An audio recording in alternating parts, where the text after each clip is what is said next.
of the 12 disciples of Jesus. He came to India in AD 52 to spread the message of love, peace and faith. Let's welcome to the stage our dear child dressed as St. Thomas. John chapter 20 verses 24 to 29. After Jesus' resurrection, Thomas intentionally refuses to believe without physical proof. When Jesus appears and shows his wound, he proclaims, My Lord and my God.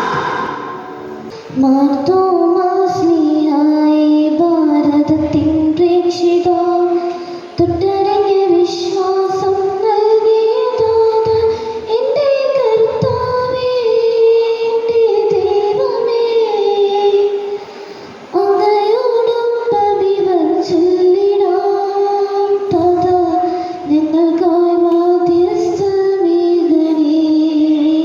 We celebrate July 3rd as feast day of St. Thomas, who is known as the Apostle of India. St. Thomas, a dedicated follower and disciple of Jesus Christ. Happy St. Thomas Day. Every year we used to celebrate on 3rd July. 3rd July is for St. Thomas Day.